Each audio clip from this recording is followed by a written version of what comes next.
Good morning. Good morning to all our friends in the United States and good evening to all our friends in India.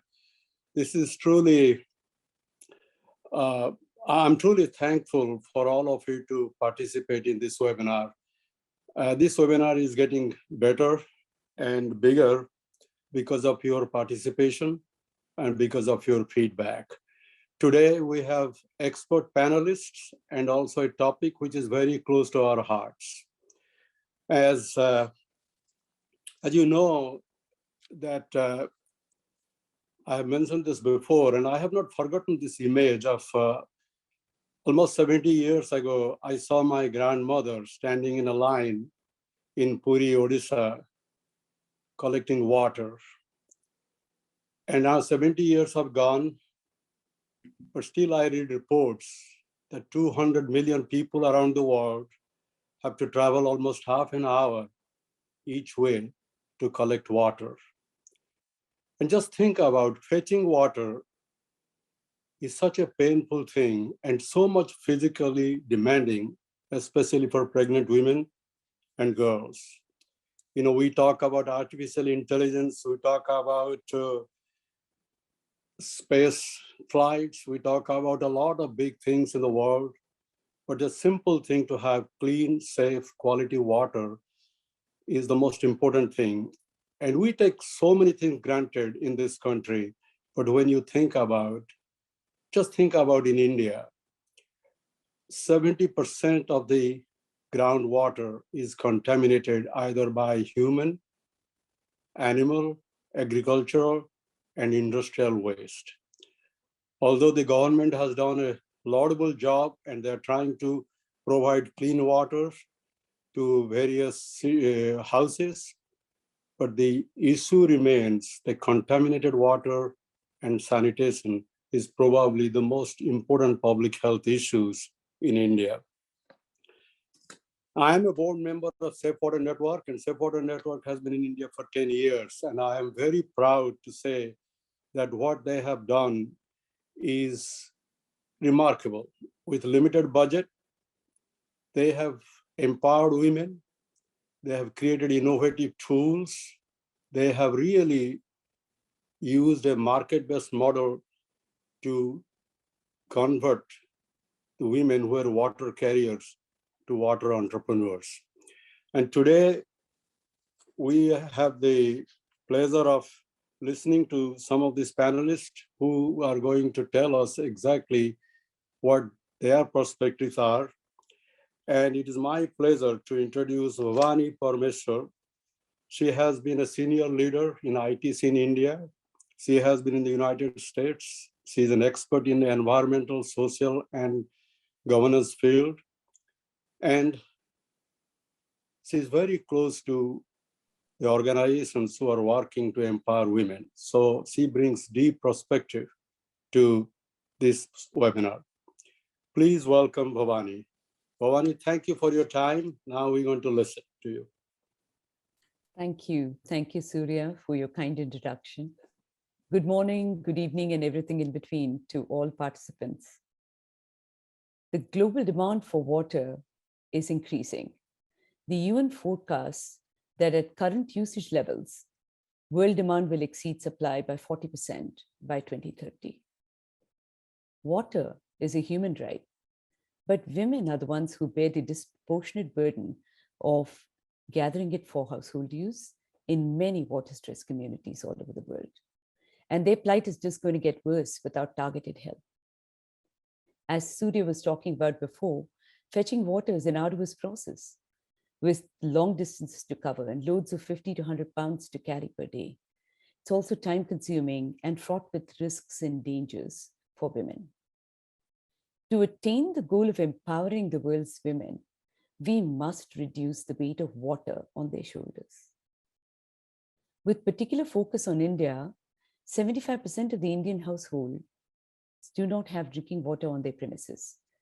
And about 84% of the rural households do not have any piped water access. 80% of the water needed in these homes is collected by women. They also care for sickness in families caused by waterborne diseases. This naturally is one among the many factors that contributes to a lower than global average of both workforce participation rates and GDP contribution rates by Indian women. My fond hope is that the notion that water carrying work somehow belongs only to women is consigned as a relic of some past ages, and that moment couldn't come too soon. To this end, education and social messaging is, of course, critical, as are programs involving women creating and managing safe water programs and safe water enterprises.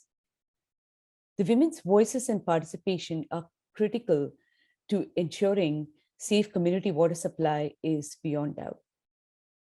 Even in the United States, which is not typical of a water-stressed community, women have played a critical role in revealing and highlighting Flint, Michigan's water crisis, and they are at the forefront of advocating for changes. So if women were to be the providers of water, why not take the burden off of it and make them water entrepreneurs or waterpreneurs?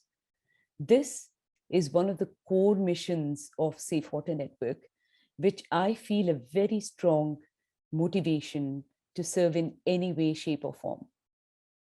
A highlight is the gender toolkit that Safe Water Network launched earlier in the year, fittingly on International Women's Day, that codifies the success so far achieved in creating women entrepreneurs and offering a blueprint to scale this success. It enables women, self-help groups, NGOs, and governments to empower women in safe water enterprise program. It also imparts necessary resources, skilling, training, and technology to ensure the program's success. By helping these women operate, maintain, and manage their safe water source, they provide them not only economic opportunities, but help them gain social inclusion. The most impactful finding in this endeavor, to my mind, is that in communities where Safe Water Network operates its supply, the water collection is overwhelmingly carried out by men. Now that is a powerful way to flip the switch in just one generation to achieve gender equality in this realm. Poonam Sevak from Safe Water Network India will be speaking about this at greater length later in the program. But it's clear that the need is monumental, as are the investments that are on the anvil.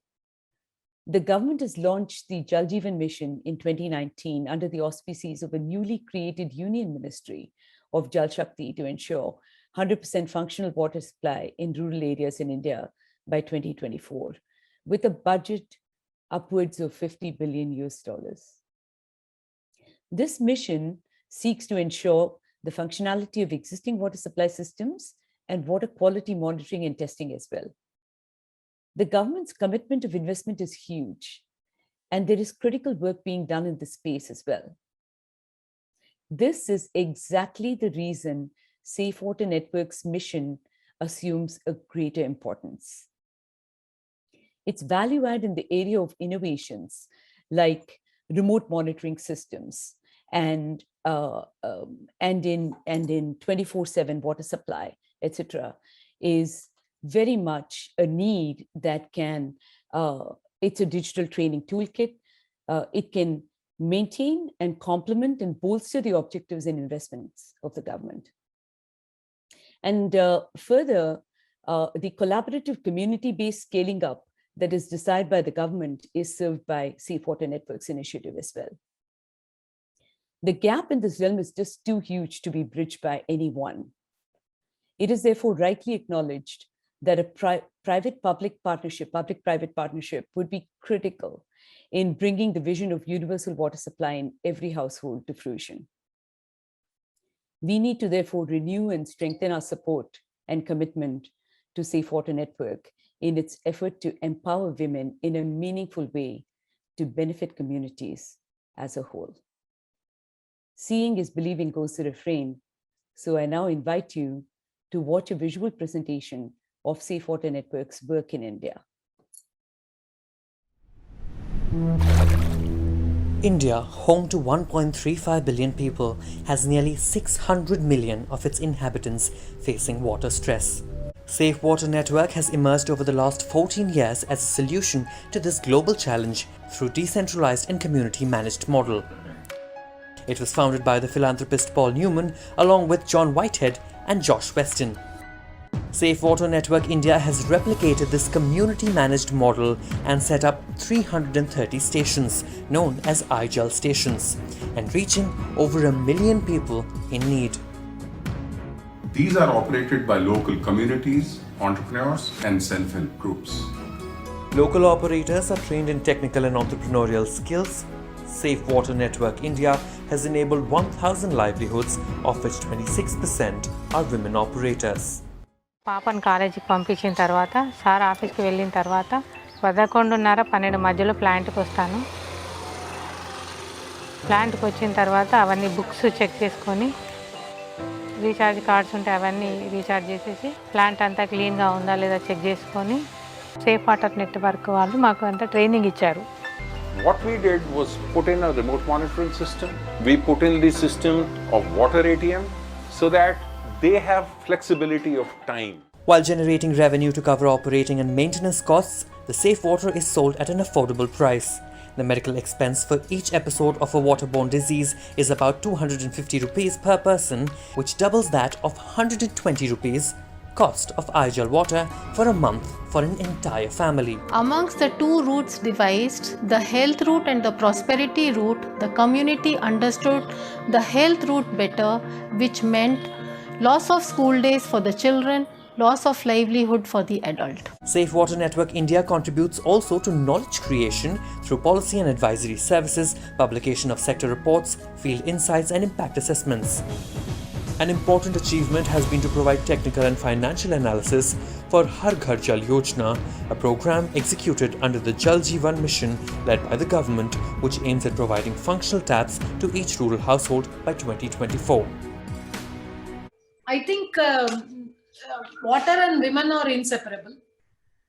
So whenever water is not there, it is the woman who tries to get it. Nowadays, even men to a certain extent, because you have to carry big convoys of water, men do help. But I think it's 95% of the cases, it's a woman who fend for water. Safe Water Network India is about joining forces and working together to achieve greater impact. That is why Small Water Enterprise Alliance was initiated, a portal to build partnerships and install as many water points as possible. How honored I am to be here as India hosts the Global Entrepreneurship Summit with the United States. SWE Alliance platform brings together sustainable water enterprise practitioners but also multi-sectoral collaborators.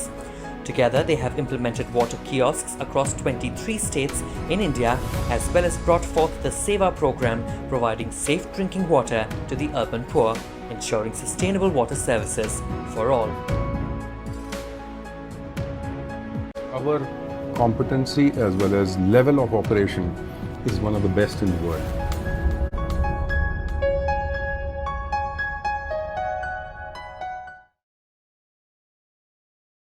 Welcome back, everybody. Before I introduce the Consul General of New York, I would like to mention to everybody that if you have any questions, please use the Q&A function to ask those questions on this platform. Now it gives me great pleasure to introduce the Honorable Consul General of India in New York, Mr. Randhir Jaiswal. In his over 2 decades of diplomatic career, he has served in Portugal, Cuba, South Africa, and at the Permanent Mission of India in New York. In mid-2017, he was deputed to serve the President of India as Joint Secretary, managing his international relations portfolio. Mr. Jaiswal is deeply interested in strategic sustainable development and public policy issues. He's been a part of India's delegation at various climate change conferences and was the lead negotiator for the G77 countries at the Rio +20 conference held in Brussels. Mr. Jaiswal, it's a pleasure to have you. Good morning, everybody. Good morning, those who are joining us from here from New York, and good evening to those joining from India. Thank you so much, Bhavani, for those kind words, and a very warm namaste to all the speakers, to Mr. Mahapatra, and to the entire Safe Water Network team. Thank you very much for inviting me to this conversation, which I can imagine if it is on water, it is a global conversation. So thank you very much for this opportunity. When it comes to water, it is so seminal to our existence, and it is so seminal to achieving sustainable development goals that we have outlined for ourselves. If you look at all the 17 sustainable development goals, including goal number 17, which is about partnership, and goal number 16, which is about peace and justice, you can't do without action, partnerships, thought on water access, and all water related issues, be it the nexus it has with food and energy or any other related issue for that matter. We are in the middle of Glasgow COP26 conversation, and I must say that if we are serious about climate change action, climate change adaptation, we have to focus on water issues disproportionately, because it is so seminal to achieving all our sustainable development goals. It is so seminal to maintaining our biodiversity. It is so seminal to achieving our environmental goals and preserving the planet. When it comes to water access, entrepreneurship, women empowerment, given that there is silent social revolution that is happening in India, I cannot but start with Jal Jeevan Mission and end with Jal Jeevan Mission. I'm sure SafeNet Water Network must be engaged with our stakeholders in India. Jal Jeevan Mission, as you know, is a program which was launched 2 years back,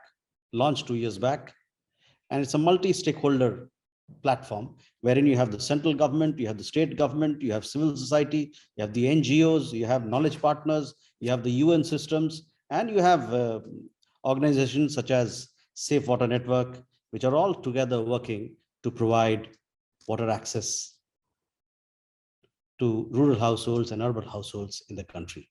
As Prime Minister Narendra Modi said, that water has to be not just government's business, but everybody's business. In the last 2 years or so, 40 million households since 2019 August that this program was launched, 40 million households have been provided with clean drinking water connection. The target is to provide each and every rural household with a water connection, clean water connection by 2024. There's a lot of work to be done, but it is happening at scale and it is happening at speed. My own understanding is that now we are 2 years into this program. Soon you'll have studies on the kind of impact these water connections have had on people's life, on health issues, on women empowerment issues, on enrollment of women and girl child in school. I'm sure the results are going to be very, very encouraging. As some of the speakers before me rightly pointed out, in all water stressed areas, and 30% of India or slightly more is water stressed, the burden of collecting water for the household falls on the womanhood. Now, if we were to provide millions and million connections, obviously they'll be liberated from the drudgery of fetching water from faraway places. It'll have huge impact, socioeconomic impact on socioeconomic, positive impact on socioeconomic determinants. And I'm waiting for the study to come soon. As far as entrepreneurship and water access is concerned, look at Jal Jeevan, the kind of model it has. It's a decentralized model. Committees or water committees are being formed in communities in village areas. They themselves have to choose who'll be the mission, who'll do the work, who'll decide, who'll be engaged on laying pipelines, what sort of plumbing activities are to be conducted, what sort of testing of water has to be done. So all these involve a level of skilling. Skilling is happening, more will happen. And the important thing is that with self-help groups and women groups involved, a lot of skilling will also happen on the women's side. So that is very encouraging. Giving water access will happen, directly benefit millions and millions of people when it comes to entrepreneurship, when it comes to women empowerment. I'm sure in the days to come, we'll hear more on it, but school enrollment rates are for sure going up, will be going up. And there's a very strong technology component. And there again, the entrepreneurship angle comes in. We are using technology, IoT sensors for monitoring. We are using diagnostic kits for testing water. We are also using mobile phones for all sorts of functionality and monitoring the level, the quality of water, also the flow of water. And all these things will lead to a level of skilling, a level of empowerment, a level of entrepreneurship among women. We saw some of the visuals earlier from Andhra Pradesh, if I'm not wrong. And you saw how women in rural areas and villages were engaged in handling those machines, those contraptions, and all that fuels, new ideas, new thought, new ways of looking at issues. Also in the Jal Jeevan model, which is a decentralized model, it is for the Pani Samiti, the village water committee, to decide what sort of action they have to take, what sort of water fees they're going to charge. So all that, it will lead to a new thought when it comes to economic ideas, in terms of entrepreneurship, in terms of, taking charge of the destiny, taking it in their own hands. So I think a new cultural system, a cultural ecosystem is being built as far as entrepreneurship is concerned. I would also like to thank, I was delighted to hear about the gender toolkit that has been developed by Safe Water Network. I'm sure this gender toolkit would be helpful to many of our stakeholders in India. You would already be connected with several of them, but anything that we consulate can do in linking up with the Jal Shakti ministry in India, we'll be happy to do so. The Indian diaspora here is doing very well. They have done very well for themselves. Many of them also doing a lot of things back home in their villages, in their small towns and cities. A lot of action is happening for women empowerment, for education, for skilling. And I would encourage people to come forward and also join this Jal Jeevan mission movement in whatever manner you can, through knowledge, through expertise, through conversations, through using your convening strength to champion what's happening in India. And it may not be finding the right space right now in global media headlines, but you will see a year or two from now, the kind of impact it will have on sustainable development goals for sure will give it global attention and global focus. I saw some of the UN figures that were being rolled out earlier. Perhaps they'll need to be updated soon. And all of us are in for some very exciting positive changes at the grassroots level in India. So with that, I thank Safe Water Network once again for inviting me. And I very much appreciate all that you're doing to provide access to people in India, especially those who live in water-stressed areas. And we very much appreciate your commitment to socioeconomic advancement and growth in the country. Thank you very much for the gracious invitation. Good morning, good evening to all. I am Poonam Sevak, speaking from New Delhi. I am with Safe Water Network since its inception in India, looking after programs and partnerships. It was a great honor to hear all my panelists before me speak about the topic, Women in Water, Entrepreneurship and Empowerment, throwing for better access for safe drinking water. It is really very touching to see today we are still fighting on the world's oldest problem, water and women, drudgery. UNICEF very recently reported that 200 million hours a day are spent globally in collecting water. We heard Surya speak about his grandmother's woes of collecting water. We heard Bhavani speaking about how disproportionate burden of household work, looking after the sick is placed on the women. And I must really thank our Honorable Consul General from New York, Mr. Randhir Jaiswal, who has so secondly put up how the India is changing under the Jal Jeevan mission, the speed, the scale, and the partnership. Speaking about Safe Water Network, before I dive into what Safe Water Network is and what our model is, I would like to give my sincerest thanks to our CEO, Mr. Kurt Soderland, and the board for their commitment and vision 10 years back when they asked all of us to work hand in hand to create a decentralized, locally owned and operated model, which is entrepreneur driven, such that it is able to provide equitable and inclusive access of safe drinking water to all, that it can be scaled worldwide, that it covers the vulnerable and marginalized. What a vision it was. And today, after 10 years, working brick by brick, I am pleased to say that together we developed a very resilient, decentralized, safe drinking water model called IJL Station.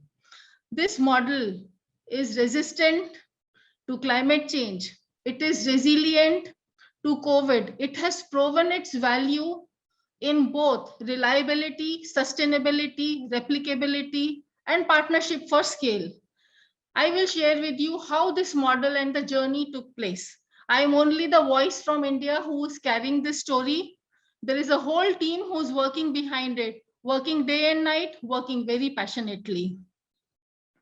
The very recently released World Economic Forum Global Gender Report ranked India 112 on 153 amongst the countries.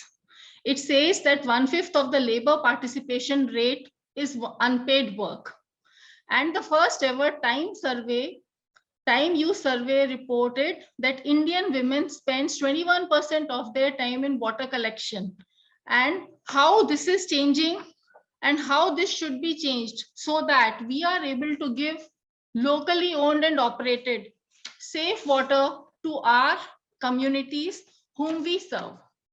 To begin with this journey, I must say Safe Water Network had the unique vision that we will transform women from water careers to water entrepreneurs. While others were trying to design what is the best method to carry water to reduce the women drudgery, we were working tirelessly to create a model that gives reliable water 24/7, day in and day out, and that it also includes women who are working in some format so that they get money in their purse, because ultimately money is the biggest driver. Thus began the journey of including the women in the program. Today, it is very fondly called Water Aunties Program.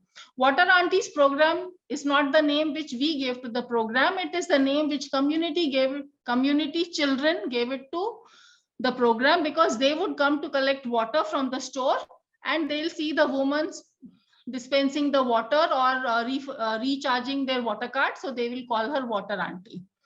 So this Water Aunties Program initially began with 3 steps. The first step was identifying the barriers to women participation in the water program.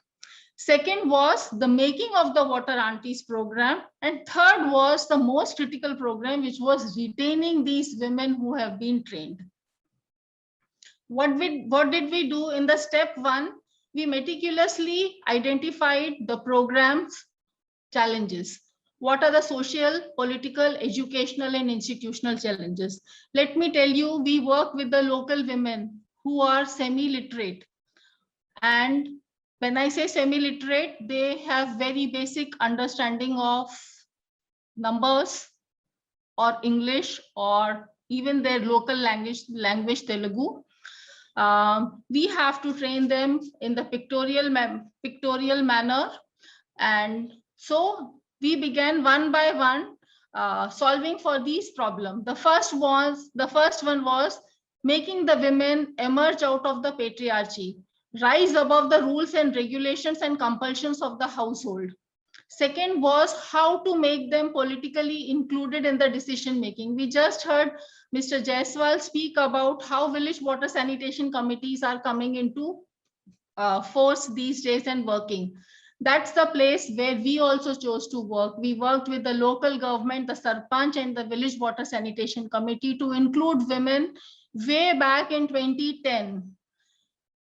We developed training materials in local language, in pictorial. We conveyed it to them verbally to learn at your own pace and also through practicals.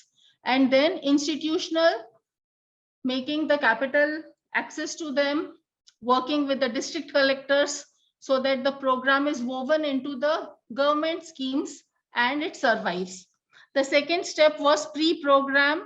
We decided with the strategy called as the QUIT model, where we questioned, undo, involve, and trust were the 4 pillars on which we made the women think and get out of their homes and work. The program was developed along with them. And then for their retention, an ecosystem was developed so that they are comfortable. While we were developing, the biggest challenge was that the women didn't want to be at the water store throughout the day, not even at the fixed time from 6:30 a.m. to 12 a.m. in the morning and 4 to 8. So the first thing was introducing automatic dispensing.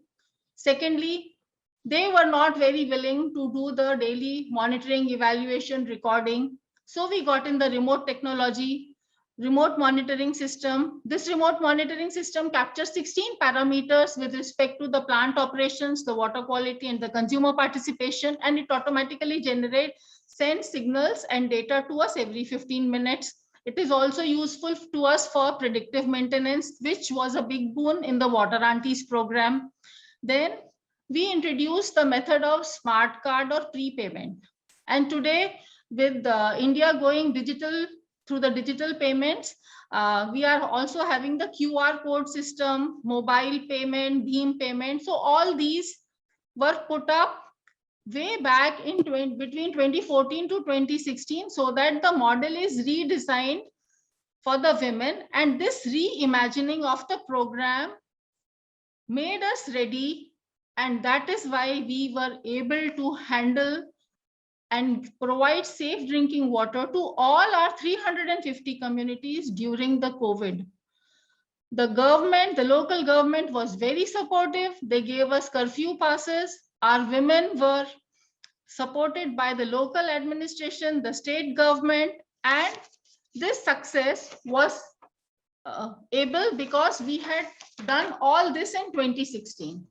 Then came the program. So we grew this program on our own in the 2 states from the slightly better and developed state of Telangana. Then we carried the model to the aspirational district of Maharashtra at Gadchiroli, which is very backward, to see if the model can sustain itself and stand. Much to our surprise and our happiness, the model in Gadchiroli, the aspirational district, thrived. And at that point of time, it was picked up by Niti Aayog, the think tank of India, policy making think tank of India, that this is the model which should be scaled. That gave impetus to us and our teams. And then we began the scaling up of the program. What did we do to scale up? We reached out for technical and institutional support, developed the gender toolkit because we wanted seamless education program for all and skilling. We developed public-private partnership. In this program, our development partner, USAID, was very, very helpful because to USAID, safe water and gender were the key drivers. And along with them, we worked through a network of Safe Water Enterprise Alliance partners, almost 8 to 10 national level implementers in India who came together to expand this program. And through them, with their help, we expanded this program to 20 cities. So the model, which was previously rural, moved from rural to urban and to all the cities. So today, along with our partners under this program, we have 548 women operators, 152 entrepreneurs across 20 states of India. And this is a huge, it's very comforting, and it really makes us very happy that we could do what we set out to do. The tools for digital scale up are there on the Alliance platform, and I would want everyone to expand to use it. And this Water Aunties program is helping the women earn small monies. By the US standards, it is small, but by the Indian standard and rural standard, it is very high, between $40 to $110. That's the range. 3 or 4 women work together as an SHG group, and they divide the money. And as I close the program, I would once again like to thank our board and our CEO, who had the vision of including women at the grassroots level and even at the leadership level in India. If you look at it, Safe Water Network India has about 45% women. And with this, I would like to thank our CEO, the board, the India Advisory Council. Many thanks to you, Surya, Bhavani. I would also like to thank our donors, USAID, PepsiCo, Pentair, and many others. And I urge all of you to help us expand this program and take this journey forward. This program can be expanded in multiple locations in multiple formats. And I would like to see how we can partner together and grow it. Thank you. Thank you, Poonam. Wonderful to hear so many amazing perspectives right from the start, from Surya, Bhavani, the Honorable Consul General, and Poonam, your perspectives from the ground. In fact, there are several questions, including around the gender toolkit and everything else. If we have time, Poonam, we might come back to you for 1 or 2 questions.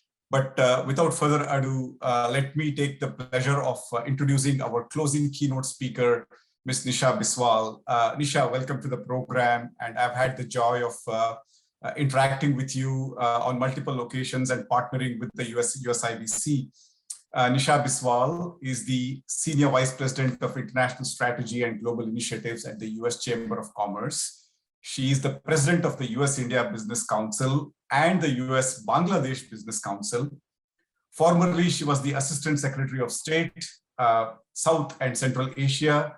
She has played a very important role in USAID. All this to say that I can't think of a better person who is at the intersection of business and policy and sustainability and critical issues like women and water and the deep perspective that she brings, especially in the India-US corridor. Nisha, welcome to the program, and over to you now. Venki, thank you so much. And it's been wonderful to hear about all of the really important and impactful work that the Safe Water Network is doing to address the water challenges facing India and frankly facing the world.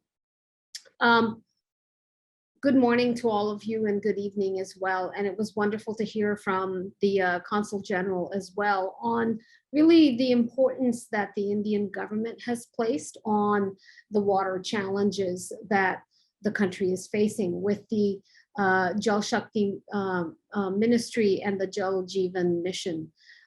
India has made tremendous strides in looking at kind of the comprehensive set of solutions that are necessary to look at India's growing water crisis. India has about little over 15% of the world's population, but only 4% of the world's freshwater resources. And so you can see that there is a challenge that is systemic and structural built into India's use of water. About 80 to 90% of the water use in India right now is towards agriculture, which provides about 60% of the subsistence to the Indian economy and to the Indian people. And so that's a critically important factor as well. We look at the water issue from the perspective of the business community in two different ways. One is kind of the structural and systemic ways in which the water challenges can be resolved. And we have a number of members who are specifically focused on water treatment, water recycling and reuse, and desalinization and other ways to create the water infrastructure and introduce greater efficiency in water use, as well as increasing the overall water availability in the country. And then, of course, there is the user interface and the community level of interaction, which is where Safe Water Network is so important in the work that it's doing, and other organizations that it works with and works alongside, like Drinkwell, which is operating in parts of India and Bangladesh, again, to focus on maximizing community access to safe drinking water and to create entrepreneurial ways to support water access. And particularly, I think the focus on women is so important because the women's access to water and the women's the impact on water scarcity on women is particularly of concern. As we gather in Glasgow to address the impact of climate change on our world and the ways in which we can mitigate against it, of course, water and water scarcity is a key aspect of that, because climate change has simply exacerbated and accelerated water scarcity around the world. And so I think it's critically important that as we talk about energy and other climate solutions, that we also maintain a laser-like focus on water and the ways in which we can manage the water scarcity in India and around the world. And I think there's a growing realization that future sources of political instability and conflict are likely to emanate from a competition over water resources as much as anything else. And so the work that the Safe Water Network is doing in this area is critically important. We're really proud at USIBC to be working alongside companies like Jacobs Engineering, Suez, and Xylem, who are all working to build the water infrastructure in India as part of the Jal Jeevan mission as well. So with that, Venki, let me just say, I think that from the very beginning, from as long as I have known you, you have been passionate about this issue of access to clean, safe water. And it's been great to see the impressive work that the Safe Water Network has been doing to address these issues. And I'm really pleased to be able to be part of this program and to support those efforts. Thank you, Nisha. Before we let you go, just a very, very quick question. You've been a women leader at the forefront of so many important issues. One of the audience questions: how can we get more women voices and a seat at the table, especially in the context like Glasgow and COP26, and given the disproportionate burden that women bear as far as water is concerned? Just your perspective on that, Nisha. Well, I mean, I do think that women certainly have a seat at the table when it comes to activism, and some of the most impactful activist movements around the world on water and many other issues have been led by women. And certainly India has given us some very prominent women activists who have really shaped so much of our own thinking about some of these issues. For example, of course, Seva, whom you mentioned as a partner organization that you work with, and Ila is certainly legendary in that sense.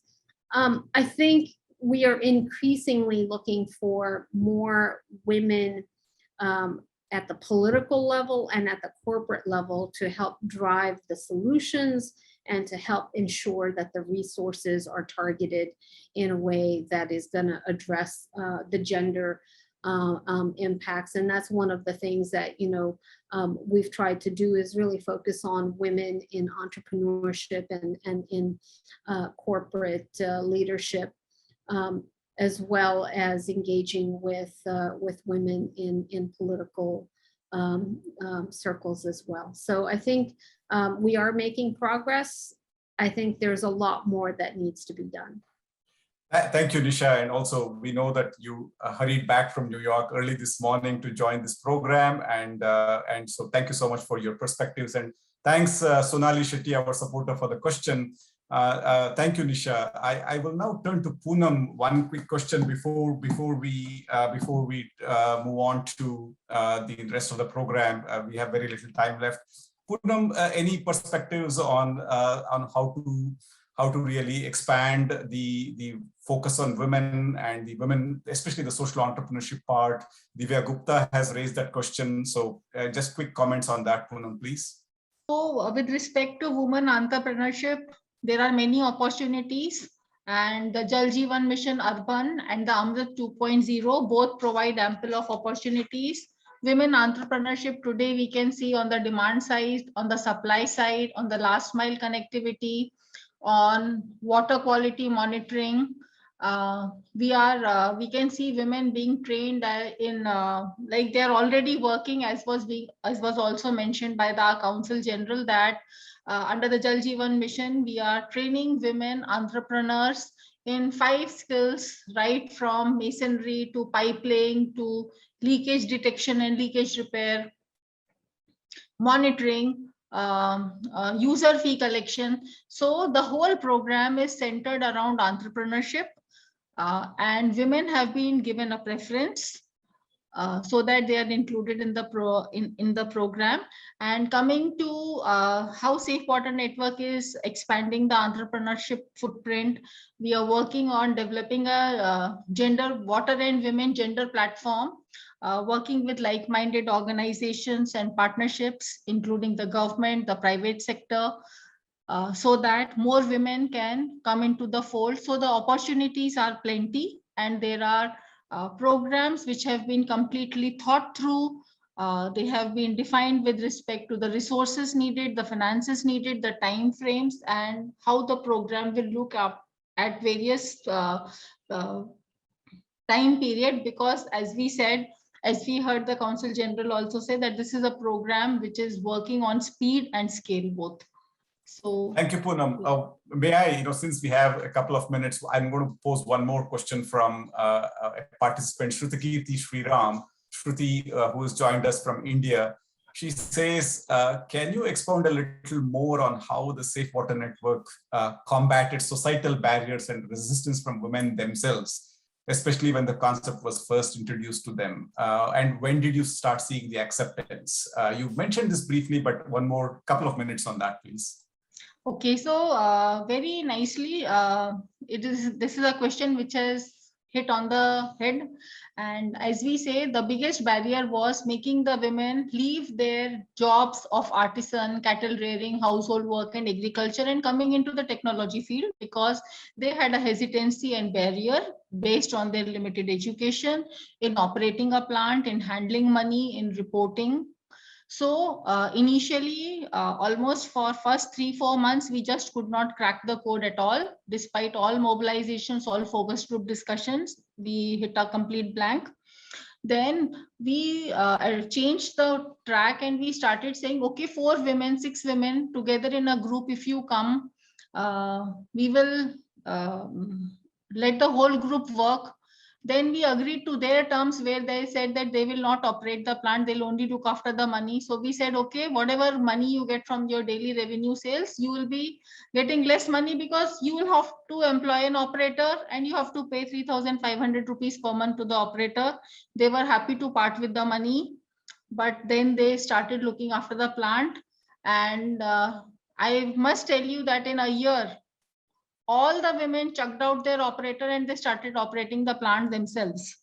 because they thought that is a good idea and they save money. However, another service which they asked us to outsource to them was cleaning of the tanks. They didn't want to get into those 5,000 liters tank and clean it.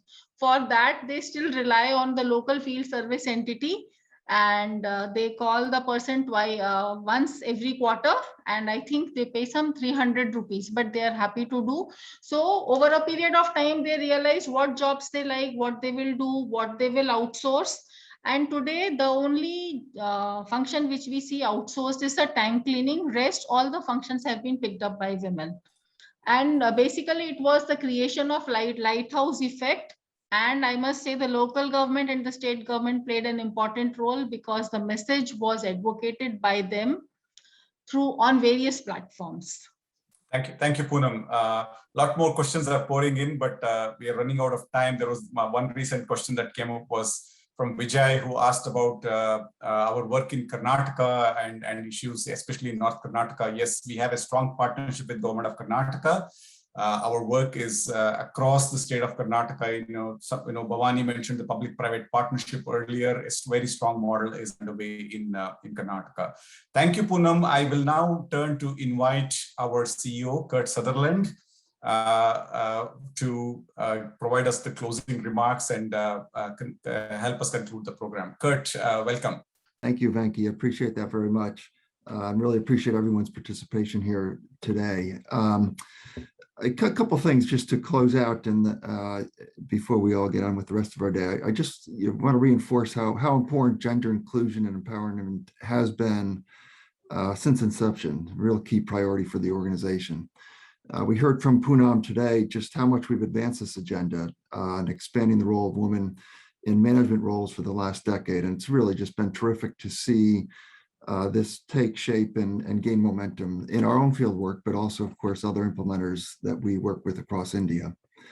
Our next phase of work in this area is to really focus on accelerating the reach and impact, using the tools that have been developed, field tested, the resources that are available. I saw some of them being passed along in the chat session and would encourage each of you to look at them, so that we can empower thousands of women across India in ensuring sustainable supply of safe water.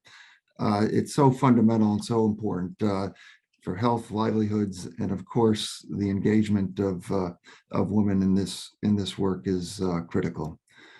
To realize this, we welcome the continued engagement of key stakeholders, government, industry, communities, other implementers, and local leaders, all critical and reflective of our commitment to collaboration. It's why we have the word network in our name. It's really another key priority of ours, is that engagement and collaboration across key stakeholders and players.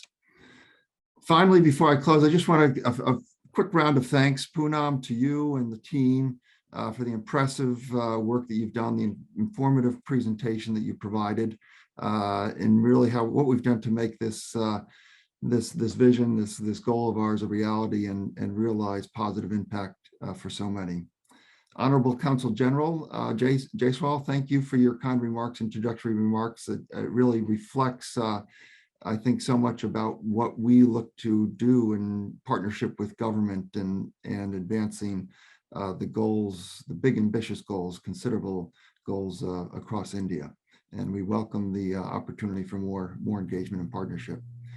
Surya and Bhavani, as always, your continued support and encouragement through the India Advisory Council, super important, and thank you for participating, making time today.